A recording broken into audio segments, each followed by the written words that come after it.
بسم اللہ الرحمن الرحیم. ناظرین، میں ہوں ڈاکٹر عرفان اور آج کا ہمارا یہ پروگرام انتہائی امپورٹنٹ ہے کیونکہ آج ہمارے پاس ایک ایسی شخصیت ہیں جو موجودہ جو اس وقت ملک کی سیاست ہے اس پہ بھی اور ماضی میں بھی ان کا اس ملک کی سیاست میں انتہائی امپورٹنٹ کردار رہا ہے.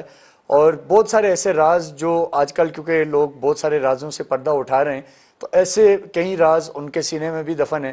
ان کا پولیٹیکل کیریئر اس میں عروج بھی ہے، اس میں مشکلات بھی ہیں، اس میں مقدمات بھی ہیں، لیکن ایک چیز جو بڑی واضح ہے کہ ان کے حوالے سے ایک پرسپشن یہ ہے کہ وہ اسٹیٹ فارورڈ ہیں اور ان کا جو پولیٹیکل لیگیسی ہے اس میں عموماً ایک تاثر یہ پایا جاتا ہے کہ وہ جو بات کہتے ہیں وہ اس کے اوپر پورا اترتے ہیں یا پورا اترنے کی کوشش کرتے ہیں. آج ہم ان سے چند انتہائی اہم سوال اور کچھ ایسے راز کوشش کریں گے کہ آپ کے سامنے لے آئیں جو اس وقت پاکستان کی سیاست میں چل رہے ہیں، کیونکہ پچھلے دنوں انہوں نے یہ کوشش بھی کی کہ پاکستان کو ری امیج پاکستان کے نام سے ایک کیمپین انہوں نے چلائی اور اس کے بعد پھر انہوں نے ایک طویل عرصہ پاکستان مسلم لیگ نون کی سیاست کرنے کے بعد انہوں نے بلاخر ایک نئی پارٹی عوام پاکستان پارٹی کی بنیاد بھی رکھی. اب ان سے یہ سوال کریں گے کہ کیسے ممکن ہے کہ ایک نظام میں جس کی جڑیں اتنی مضبوط ہیں اس کو ہٹا کے ایک نئے نظام کو سامنے لایا جائے، اور ان دنوں میں بھی جب پاکستانی سیاست میں انتہائی تناؤ کی صورتحال ہے، گرفتاریاں ہیں، اس وقت بھی وہ عموماً یہ کہہ رہے ہیں کہ سب سٹیک ہولڈر کو بیٹھنا چاہیے اور بیٹھ کے بات کرنی چاہیے. میری مراد سابق وزیر اعظم پاکستان اور عوام پاکستان پارٹی کے سربراہ شاہد خاقان عباسی صاحب ہمارے ساتھ ہیں. سر، آپ کے وقت کا بہت بہت شکریہ، آپ نے اپنا قیمتی وقت دیا. سر، سب سے پہلے تو یہی آپ سے میں شروعات یہیں سے کروں گا کہ آپ کی ان دنوں بھی ریسنٹلی کئی انٹرویوز میں آپ نے کہا کہ سب کو بیٹھنا چاہیے. اب جو کشیدگیاں ہیں، جو نظر آ رہا ہے کہ کہیں کوئی بیٹھنے کا راستہ تو نظر نہیں آ رہا، چاہے وہ عمران خان صاحب ہیں تو ان کی طرف سے بھی پیک پہ ہے، گورنمنٹ ہے تو ان کی طرف سے بھی معاملات بالکل ایکسٹریم پہ آگے چلے گئے، اور اسی طرح اسٹیبلشمنٹ کو بھی اگر ہم دیکھیں تو بظاہر تو ظاہر وہ کچھ آن ریکارڈ تو نہیں کہہ رہے بٹ ایکشنز دکھا رہے ہیں کہ وہاں بھی شاید اب بس ہو گئی ہے. تو اس ساری صورتحال میں کیسے آپ کو لگتا ہے کہ کوئی وے آؤٹ نکل سکتا ہے اور کیسے معاملہ آگے بڑھ سکتا ہے؟ وے آؤٹ تو نکالنا پڑے گا نا، آخر ملک بھی ہے. ہم سب سیاست کیوں کرتے ہیں؟ ہم فوج میں کیوں ہیں، مدنیہ میں کیوں ہیں؟ کہ ملک کے حالات بہتر ہوں. تو جس ملک کے حالات، ملک کے یہ حالات ہوں، اس کی لیڈرشپ کو پرواہ نہ ہو تو ان کے بارے میں آدمی کیا کہہ سکتا ہے؟ تو ہم ان سب کو اپنی کرسیاں ایک طرف رکھنی پڑیں گی، اپنے ناک سے آگے دیکھنا پڑے گا، اور جو اپنے ادارے ہیں ان سے بڑھ کر ملک کو دیکھنا پڑے گا. پھر آپ کو آج ملک کے مسائل کا حل چاہیے. ٹھیک. آپ کے پاس حل نہیں ہے. ہر چیز آپ نے کر کے دیکھ لی ہے نا، ہر نظام ہم نے اپنایا ہے، آئینی بھی غیر آئینی بھی، ہر سب کچھ کر کے دیکھ لیا. تو آج بیٹھیں، آگے کے راستے کا تعین کریں، ورنہ حالات بہتر نہیں ہو سکتے. لیکن سر، آپ کے خیال سے اس وقت کون سا فریق ہے جو سب سے بڑی رکاوٹ ہے ڈائلاگ نہ ہونے دینے میں؟ وہ گورنمنٹ ہے، وہ عمران خان ہے، وہ اسٹیبلشمنٹ ہے، وہ کون ہے؟ آپ کا ذرا یہ بہت وسیع فریق تجربہ ہے. فریق نہیں ہو سکتے نا، یہیں پہ خرابی ہے جب یہ فریق بن گئے. ٹھیک. جب مقصد ایک ہو تو آپ فریق نہیں ہو سکتے. مقصد درست کریں، یہ رفاقت میں تبدیل ہو جائے گی. سر، آپ خود ذرا وزیر اعظم بھی رہے، آپ نے یہ ساری چیزیں دیکھی ہوئی ہیں، آپ سب کے رول کو جانتے ہیں کہ اسٹیبلشمنٹ کا کیا رول ہوتا ہے، پولیٹیشین کا کیا رول ہے، بیوروکریسی کیا کرتی ہے، اپوزیشن کیا کرتی ہے. تو آج جس جگہ پاکستان پہنچ چکا ہوا ہے اس میں ایک موقف یہ ہے کہ ظاہر ہے پی ٹی آئی نے ملک کے خلاف بغاوت کر دی اور 9 مئی ہو گیا اور یہ ساری چیزیں ہو گئی، تو اب واپسی کا راستہ نہیں ہے. تو آپ ایک اسٹیٹ کے سربراہ بھی رہے ہیں، اس طرح کے معاملات کو آپ اپنے جب اگر حساب میں دیکھیں کہ آپ کے دور میں کچھ طرح کی چیز ہوئی ہوتی تو آپ کیا کرتے؟ دیکھیں، کسی نے قانون توڑا اس کے خلاف کارروائی کریں. یہ اسٹیٹ کے پاس یہ چوائس نہیں ہوتی، یہ اس کی ذمہ داری ہوتی ہے کہ کوئی آدمی شخص ادارہ توڑے، قانون کو توڑے، تو اس کے خلاف آپ کو کارروائی کرنی چاہیے. 9 مئی کو آج 15 مہینے ہو گئے، آپ نے کارروائی نہیں کی کسی کے خلاف. کیوں؟ ڈیلے ہو رہی ہیں چیزیں، ڈیلے نہیں، بیلز ہو رہی ہیں، اس کا مقصد کیا ہے؟ پھر آپ وہ جتنی آپ دیر کریں گے آپ کا مقدمہ کمزور ہو جاتا ہے. اب آپ انگلینڈ کو دیکھ لیں، پچھلے 3 ہفتے کی بات ہے، وہاں پر رائٹس ہوئے، ابھی بھی تناؤ کی کیفیت ہے، تشویشناک حالات ہیں، لیکن انہوں نے پکڑ کے سزائیں دینی شروع کر دی. دن رات عدالتیں بیٹھی ہیں، انہوں نے شہادت اکٹھی کی، سامنے رکھی، جج نے فیصلہ کیا، لوگ جیل میں بیٹھے. ٹھیک. ہمیں 15 مہینے ہو گئے، اس ملک کے اندر جتھوں نے حملہ کیا فوجی تنصیبات پر، اور ہم نے کچھ نہیں کیا. ہم نے کچھ لوگ غیر قانونی اٹھا لیے, کچھ کو اندر کر دیا, کچھ کو باہر کر دیا, لیکن ہم نے کسی کے خلاف قانونی کارروائی نہیں کی. ٹھیک, تو آپ یہ سمجھتے بہت ہیں بڑی کہ ناکامی ہے. جو جن پہ ثابت ہوتا ہے ان کو آپ کفر کردار تک پہنچائیں اس میں, کیونکہ ایک تاثر یہ بھی پایا جا رہا ہے کہ شاید حقان عباسی صاحب خان صاحب کو سپورٹ کر رہے ہیں, تو کیا یہ فیکٹ ہے؟ مطلب کہیں نہ کہیں آپ کے بیانات سے, آپ کی گفتگو سے یہ ایک تاثر لیا جاتا ہے کہ کہیں شاید آپ تھوڑا سا سافٹ کارنر رکھتے ہیں پی ٹی آئی کے لیے یا خان صاحب کے لیے, لیکن آپ کی ابھی کی اسٹیٹمنٹ میں سے لگ رہا ہے سب کے کہ لیے ایسا نہیں ہے. میں کسی کے لیے سافٹ کارنر یا ہارڈ کارنر نہیں رکھتا. ٹھیک, میں آئین کی بات کر رہا ہوں, ملک کے قانون کی بات کر رہا ہوں. حکومت ناکام ہو گئی ہے. سر ایک جو حکومت کا کام تھا, کسی نے قانون توڑا ہے, آپ کی تنصیبات پر حملہ آور ہوا ہے, اس کے خلاف کارروائی کریں. آپ نے کیوں نہیں کی؟ میرا یہ سوال ہے. ٹھیک, یہ درست ہے, لیکن اس میں یہ ابھی جو ریسنٹ ڈیولپمنٹ ہوئی ہے سر, جنرل فیض کی جو گرفتاری ہے, سابق D G I S I, آپ کے ٹائم میں بھی ذرا وہ اہم عہدوں پہ رہے, آپ سے ڈیفینیٹلی ان کا انٹریکشن بھی رہا ہوگا, تو ان کی گرفتاری اور یہ جو اب کہا جا رہا ہے کہ جی وہ تانے بانے ہیں, وہ 9 مئی سے بھی ہیں, وہ پوسٹ ریٹائرمنٹ بھی ہیں, یہ ساری چیزیں, اس ڈیولپمنٹ کو آپ کیسے دیکھتے ہیں؟ اور پھر جو آپ کا ایک موقف ہے کہ سب بیٹھیں, تو اس گرفتاری کے بعد آپ کو لگتا ہے کہ کہیں وہ والا آپشن اب بھی ہے کہ کسی جگہ بیٹھ کے معاملات آگے ہوں, یا اب بات آگے نکل چکی ہے؟ اس معاملے کو اس سے کیا تعلق ہے؟ کیونکہ یہ تو کنیکٹ ہو رہا ہے جنرل نا, فیض بتا رہے ہیں سر کہ کوئی جنرل کنیکشن فیض نہیں ہے, 9 کوئی مئی میں بھی ہے, پی ٹی آئی کو چلانے میں بھی ہے. معذرت سے جی, کدھر ہے کنیکشن؟ آپ کے خیال سے جنرل فیض انوالو نہیں ہوں گے پی ٹی مجھے آئی نہیں کے پتا, کسی بھی معاملے میں میں؟ تو ایک عام آدمی, مجھے نہیں پتا.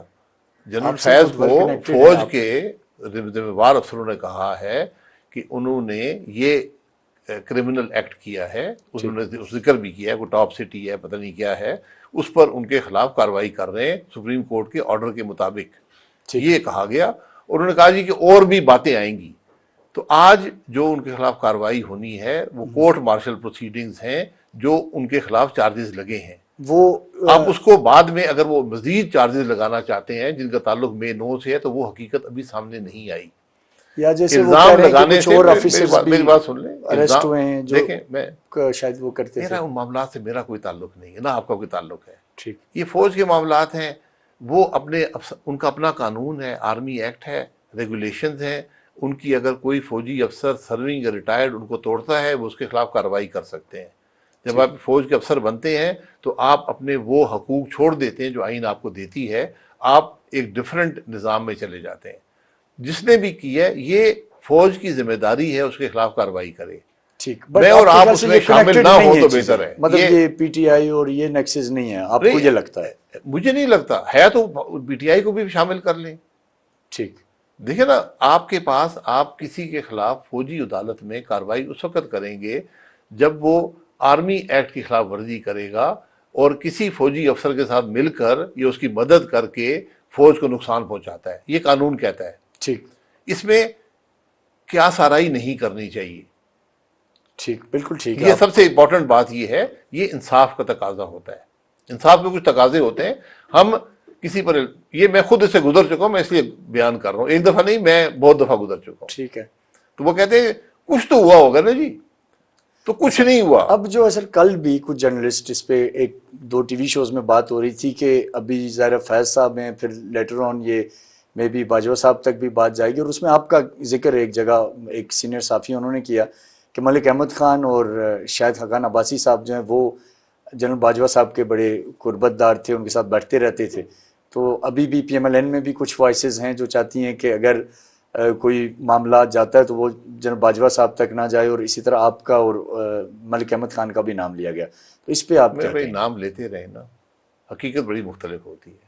وہ کہتے ہیں جی آپ زیادہ ٹائم بیٹھے رہتے تھے اور ان کے ساتھ کہاں آپ بیٹھے رہتے جنرل باجوہ کے پاس. ان کا کیا نام ہے جرنلسٹ کا؟ شاید مطلع نے کل کہا, شاید میتلا صاحب مجھے بتا دیں میں کہاں بیٹھا رہتا تھا, کیونکہ انہوں نے کچھ کالمز بھی آپ کو یاد ہوگا پہلے لکھے تھے. دیکھیں کالم, میں ان کے کالم کا ذمہ دار نہیں ہوں.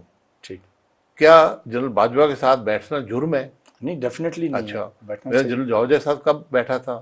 جب میں پرائم منسٹر تھا, وہ آرمی چیف تھے. کیا یہ بیٹھنا جرم ہے؟ بیٹھنا چاہیے. نہیں, مجھے بتائیں نا. انہوں نے یہ آپ پہ بیسیکلی پوائنٹ آؤٹ کیا نا, تو میں نے کہا آپ اس پہ پوائنٹ آؤٹ کیا. یہ کوئی ڈھکی چھپی بات نہیں ہے. ہم 6-8 گھنٹے ہماری نیشنل سیکورٹی کونسل کی میٹنگز ہوتی تھی, ہم وہاں بیٹھتے تھے. اس کے علاوہ پرائیویٹلی بھی میٹنگز ہوتی تھی جہاں فیصلہ ہم نے کبھی نہیں کیا. میں نے فیصلے جو آفیشیل فورمز پہ ہوتے تھے. اس کے علاوہ میری زندگی میں 3 ملاقاتیں ہیں جنرل باجوہ صاحب سے. ایک 2018 میں ان کی دعوت پر جب ہم حکومت چھوڑ چکے تھے، میں اور خواجہ آصف صاحب اور جو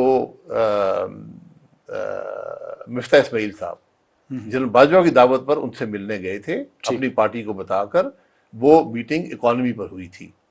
اس کے بعد میری کوئی ملاقات جنرل باجوہ سے نہیں ہوئی۔ جب اس دفعہ آرمی چیف کی چینج کا وقت آیا تو میں نے از خود اس میں یہ ایک رول ادا کیا۔ میں نے 2 میٹنگز اس کے اندر میں نے جنرل باجوہ صاحب سے کی ہیں، جس کے گواہ وہ ہیں اور میں ہوں۔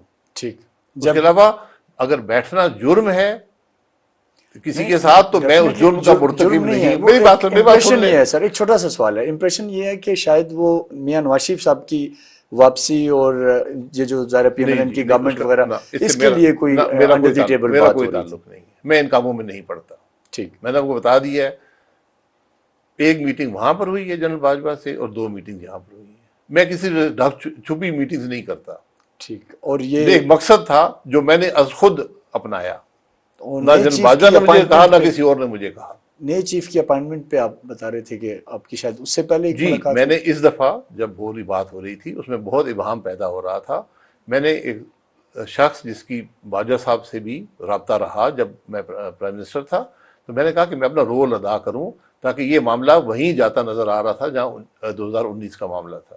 ٹھیک، یعنی ابھی جب یہ نئے آرمی چیف آ رہے تھے کہیں باجوہ صاحب ایکسٹینشن کے وجہ سے آپ کی ملاقات ہوئی کہ وہ ایکسٹینشن چاہتے تھے یا کوئی جنرل ملاقات تھی؟ نہیں، میرے ایکسٹینشن کے بارے میں نہیں ملاقات تھی، لیکن ایکسٹینشن کی کوشش اس وقت کی جا رہی تھی، یہ بھی ایک حقیقت ہے۔ آپ ڈیفینیٹلی میاں صاحب کے انتہائی قریب ترین لوگوں میں سے تھے، آپ کا ان کے ساتھ تعلق تھا، اب بھی ہوگا ڈیفینیٹلی۔ تو اس وقت میاں صاحب کی طرف سے جو پیغام رسانی تھی اس میں یہ تاثر ہے کہ ملک احمد خان اور شاہد خاقان عباسی صاحب اور شاید کوئی ایک آدھ اور یہ اس میں رول پلے کر رہے تھے کہ جی نئے چیف عاصم منیر صاحب کو آنے دیں اور آپ ایکسٹینشن نہ لیں۔ تو اس طرح کی کوئی آپ کے علم میں ہے چیز؟ میں زندگی میں پیغام رساں نہیں رہا، میں ان معاملات میں پیغام رسانی نہیں کرتا۔ وہ دوسرے لوگوں رسانی سے مراد ہے کیا سے ظاہر گڈ ول بات چیت ہوتی ہے، گڈ ول جسچر نہیں ہے۔ میں نے ایک ذمہ داری محسوس کی، اس پر میں نے عمل کیا۔ ٹھیک، اس کے میاں نواز شریف صاحب بھی گواہ ہیں اور جنرل باجوہ صاحب بھی گواہ ہیں، میں نے کیا کہا اور کیوں کہا اور کیا ہوا۔ یعنی آپ نے جسٹ ایک ایڈوائس دی ہوگی کہ سر ایڈوائس آپ کا ٹائم ہو گیا تو میری ذمہ داری تھی، میں نے پوری کی ہے، لیکن وہ ہم 3 افراد کے درمیان ہے۔ وہ بات ابھی کسی کو نہیں پتا وہ میاں صاحب اس کو کیونکہ 3 افراد کے درمیان ہے، باجوہ صاحب کر سکتے ہیں، میری ان کو اجازت ہے کہ میں نے کیا میٹنگز میں کہا ان کو، اور میاں صاحب کر سکتے ہیں کہ ان کے ساتھ میٹنگز میں کیا کہا۔ ٹھیک سر، یہ بتائیں کہ اب آپ کی جو پارٹی عوام پاکستان پارٹی اس کی طرف آتے ہیں کہ آپ ایک سسٹم میں رہے، آپ پی ایم ایل این کے اہم ترین پوزیشن پھر پرائم منسٹر تک پہنچے، آپ نے سسٹم کے اندر کی خامیاں بھی دیکھی ہیں، خوبیاں بھی دیکھی ہیں، تو آپ کو کیسے لگتا ہے کہ اب یہ نئی پارٹی آپ کی حالات تبدیل کر دے گی؟ اور ان دنوں ایک پرسیپشن اور ایک رومرز بھی ہیں کہ یہ سارا جو ہو رہا ہے یہ اس لیے ہو رہا ہے کہ سارے نظام کو لپیٹ دیا جائے گا، ٹیکنوکریٹک سیٹ اپ آئے گا اور شاہد خاقان صاحب اس میں پرائم منسٹر بننے جا رہے ہیں۔ تو اس حوالے سے کہیں آپ سے کوئی بات چیت ہوئی ہو، کہیں یہ بھی ہو رہا ہے کہ سی ویز لی جا رہی ہیں؟ آپ کی سی وی کا تو میں نہیں کہوں گا، لیکن لوگوں کی سی ویز میں سی وی تیار رکھی ہوئی ہے۔ تو کیا سر حالات ہیں؟ میں نے 35 سال سیاست میں، 36 سال پورے ہو گئے۔ ٹھیک، میں زندگی میں کسی غیر آئینی عمل کا حصہ نہیں رہا اور نہ اس کے بعد کبھی بنوں گا۔ ان کیس غیر آئینی عمل سے ٹیکنوکریٹک ہمیشہ سیٹ اپ نقصان، ویسے تو نظر نہیں آ رہا، لیکن اگر ہوتا ہے تو آپ ٹیکنوکریٹک نہیں سیٹ بنیں اپ گے۔ اس ملک میں نہیں چل سکتا۔ ٹیکنوکریٹک سیٹ اپ کس بات کو کہتے ہیں آپ؟ کون ہے ٹیکنوکریٹ اس ملک میں؟ اس کو نام بتائیں۔ مطلب وہ کہتے ہیں ہم نے جو جماعت بنائی ہے اقتدار چھوڑ کے بنائی ہے۔ ٹھیک، میں مسلم لیگ نون کا سب سے سینئر ترین آدمی تھا، میں ان کا وزیر اعظم رہا تھا۔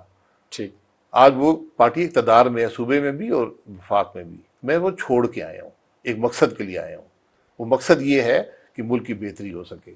مجھے آج تینوں بڑی جماعتوں کے اندر کوئی سوچ، کوئی فکر، کوئی وہ بات نظر نہیں آتی جو ملک کے مسائل حل کر سکے۔ لیکن سر جب یہ آپ چینج کی کوشش کریں گے، ڈیفینیٹلی آپ کر رہے ہیں، آپ ایک اس ملک کا بڑا برین بھی ہیں، پازیٹیو اپروچ ہے آپ کی، لیکن آپ لوگ کہاں سے لائیں گے؟ کہیں یہ تو نہیں ہوگا کہ جیسے تبدیلی پی ٹی آئی کے ذریعے آئی تھی کہ وہ سارے پی ایم ایل این سے لوگ ادھر آ گئے، پیپلز پارٹی سے آ گئے، کل پتہ چلے کہ آپ کے پاس بھی سارے وہی نون والے آ کے بیٹھے ہوئے ہیں جن کو آپ چھوڑ کے آئے، یا کوئی پی ٹی آئی کا فارورڈ بلاک آپ کی طرف آ جائے، تو پھر چینج کیسے آئے گا؟ یہ نہ فارورڈ بلاک ہے، نہ یہ اسٹیبلشمنٹ کی بنائی ہوئی جماعت ہے، نہ یہ الیکٹیبلز کی جماعت ہے۔ الیکٹیبل ہونا جرم نہیں ہے، لیکن ہر الیکٹیبل قابل قبول نہیں ہے۔ ہر میں پاکستان میں ہر سیاستدان کو جانتا ہوں، میں جانتا ہوں وہ کہاں سے آیا ہے، اس نے کیا کیا اور کیا نہیں کیا۔ وہ لوگ جو ملک کے لیے کچھ دے سکتے ہیں ان کے لیے ہمارے دروازے کھلے ہیں، ملک سے لینے والوں کے دروازے ہمارے پاس کھلے نہیں، پچھلے ان کی دنوں جگہ حسن ہمارے اقبال پاس صاحب نہیں کا ہے۔ بڑا سر چل رہا تھا کہ ان کو آپ نے انوائٹ کیا اور وہ شاید کہیں کسی سٹیج پہ آپ کو جوائن کریں گے، کہیں ان سے ہوا میں نے کسی کو انوائٹ نہیں کیا، جو لیکن لوگ وہ ہمارے ساتھ آج بیٹھے ہیں انہوں نے خود رابطہ کیا کہ ہم اس سفر میں شامل ہونا چاہتے ہیں، ہم انوائٹ کریں گے، ہمارا یہ کام ہے، ہم دعوت دیں گے کہ ہم ایک نیک مقصد کی کوشش کر رہے ہیں، تو اس میں جو شامل ہونا چاہے وہ آئے گا۔ حسن اقبال صاحب میرے دوست ہیں، میری کوئی بات اس معاملے میں ان سے نہیں ہوئی۔ لیکن سر ایک میں دیکھنے والوں کے لیے صرف یہ جاننا چاہوں گا کہ وے آؤٹ کیا ہوگا، کیسے نئے لوگوں کو تو پرانے پولیٹیشین تو سر ہی نہیں اٹھانے دیتے، آپ خود ایک انتہائی سینئر سیاستدان ہیں، آپ کو اندازہ ہے کہ پرانے پولیٹیکل سسٹم کتنا اسٹرانگ ہے، تو نئے فیسز کو اگر آپ ٹکٹ دیں گے یا نئے لوگ جو ٹیکنوکریٹ ہیں یا جو ایکسپرٹس ہیں اپنی اپنی فیلڈ کے، ان کو تو یہاں ان سیاستدانوں کے آگے تو وہ بیچارے ٹک بھی نہیں سکیں گے، تو پھر وے آؤٹ کیا ہوگا؟ آپ کیسے چینج کیسے لا پائیں گے اگر یہ پرانے کرپٹ لوگوں کو بھی آپ نہیں لیں گے؟ اچھے لوگ ٹھیک ہے چند ایک ہوں گے جن کو آپ لے لیں گے، بٹ اس سے تو گورنمنٹ تو نہیں بنے گی۔ اگر آپ کوشش نہیں کریں گے تو کوئی تبدیلی نہیں آئے گی، پہلی چیز ہوتی ہے کوشش۔ ٹھیک، دوسری بات جو آپ نے کی ہے وہ درست تھی، 2024 کے الیکشن میں کیا ہوا، لیکن پرانے چہروں کے ساتھ کیا ہوا؟ وہ تو سر ایک الگ ایک نہیں، الگ کلٹ نہیں کا ہے، ایک یہ فیکٹر ہے ریئیکشن ہے عوام ایک۔ کا۔ آج عوام اپنی فلاح چاہتے ہیں، اس ملک کی ترقی چاہتے ہیں، اس ملک کو بڑھتا ہوا دیکھنا چاہتے ہیں۔ آج تو یہ سب جماعتیں ناکام ہیں، یہ تو اقتدار میں ہیں، یہ کوئی حالات بہتر کر سکی ہیں؟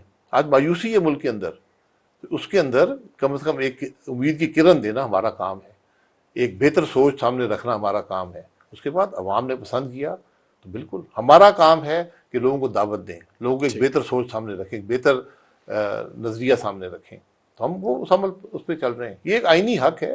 اس کے بعد پذیرائی ہوئی تو یہ ہماری کامیابی ہے، نہ بھی ہو تو ہماری کامیابی ہے، ہم نے کوشش تو کی۔ ایک خرابی کا حصہ بننا سب سے بڑی ناکامی ہوتی ہے۔ ٹھیک سر، بس آخری سوال کی طرف آؤں گا کہ میاں صاحب سے اتنی آپ کی طویل ایک قربت رہی اور مشکل وقت آپ نے پی ایم ایل این کے لیے فیس کیا، جب آپ چھوڑنا چاہتے تو چھوڑ سکتے تھے، اس وقت شاید زیادہ آپ کو آسانیاں بھی مل سکتی تھیں، لیکن آپ نے جیل بھی کاٹی، ساری چیزیں ہوئیں، بٹ پھر کیا وجہ بنی کہ جب میاں صاحب واپس آ گئے اور تب آپ نے ان سے اپنے راستے جدا کر لیے؟ کیا آپ کو لگتا ہے کہ پی ایم ایل این کے لوگ یہ سمجھتے ہیں کہ نواز شریف اگر پرائم منسٹر ہوتے تو شاید چیزیں ٹھیک ہو جاتی، تو آپ کو کیا لگتا ہے کہ نواز شریف صاحب بھی پرائم منسٹر ہوتے تب بھی یہی حالات ہوتے جو آج گورنمنٹ کا فیلئر ہے، یا تب کوئی تبدیلی ہوتی؟ اور کیا نکتہ تھا جس نے آپ کو اس سوچ پہ مجبور کیا کہ ہمیں اس سے الگ ہو کے اب اپنے طور پہ یا فٹ کرنی ہے، چاہے جو بھی نتیجہ دیکھیے، نکلے؟ میں نے 1 سال پہلے میاں صاحب سے میری 5 ملاقاتیں ہوئیں، میں نے ان کو یہ کہا کہ میں اس سوچ کے ساتھ نہیں چل سکتا جو ہماری جماعت نے اپنائی ہے، جو اقتدار کی سوچ ہے۔ ہم نے اتفاق کیا، میرا اتفاق ہے آج بھی ووٹ کو عزت دو کی سیاست سے، ٹھیک، کہ آپ نے آئین کے مطابق ملک کو چلانا ہے، آپ نے اقتدار برائے اقتدار نہیں کرنا، سیاست یہ ناکام سیاست ہے۔ ٹھیک، میں نے ان کو پھر ان کی اپنا فیصلہ، یہ جماعت کا فیصلہ تھا، میں نے اس فیصلے سے اختلاف کیا۔ میں نے کہا جی میں یہی کر سکتا ہوں کہ میں الیکشن نہیں لڑوں گا۔ ٹھیک، تو یہ کہیں مریم نواز تو وجہ نہیں تھی آپ 35 کے سال نہیں، الگ میرا ہونے مریم کی نواز کہ وہ بیوی سے کوئی ان تعلق کو نہیں، سی ایم بنانا چاہتے تھے، یا میں اتنا چھوٹا آدمی نہیں ہوں، لوگ مجھے یا جانتے بائی ہیں۔ کو پی ایم میرے بنانا بھائی چاہتے جس تھے؟ کو مرضی بنائے، میرا اس سے کوئی تعلق نہیں ہے۔ میں ٹھیک، نے زندگی میں نہ کبھی پارٹی کا عہدہ مانگا ہے، نہ حکومتی عہدہ مانگا ہے۔ میرا ٹھیک، تعلق ہے میاں نواز شریف سے۔ میرا کام یہ تھا ان کو رائے دینا، جس کو میں حقیقت سمجھتا تھا، میں نے ان کو رائے دی۔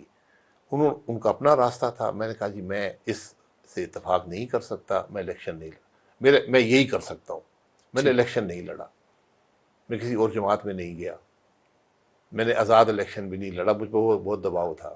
یہ میری سیاست کا طریقہ ہے، اس سے آپ اتفاق کریں یا نہ کریں۔ تو میں اب اس سوچ سے اتفاق نہیں کرتا جس کو مسلم لیگ نون نے اپنایا ہے، جو 35 سال میری جماعت رہی ہے، جس کے لیے میں نے شاید کچھ کام کیا ہی ہوا۔ ڈیفینیٹلی سر، آپ کی بہت جی، بڑی ایفرٹس ہیں۔ بس اتنی بات ہے۔ بہت بہت شکریہ سر آپ کے قیمتی وقت کا۔ ناظرین، ہمارے ساتھ سابق وزیر اعظم شاہد خاقان عباسی صاحب موجود تھے، سربراہ ہیں عوام پاکستان پارٹی کے، اور جو چیزیں ہم سمجھتے تھے کہ جو وین شاہد خاقان عباسی صاحب کا وہ آپ تک پہنچائیں، اس کے لیے ہم نے چند اہم سوالات سابق وزیر اعظم سے کیے۔ امید ہے آپ کو ہمارا یہ شو پسند آیا ہوگا۔ اپنے میزبان ڈاکٹر عرفان کو اجازت دیں، آپ سے پھر ملاقات ہوگی، تب تک کے لیے اللہ حافظ۔ پاکستان زندہ باد۔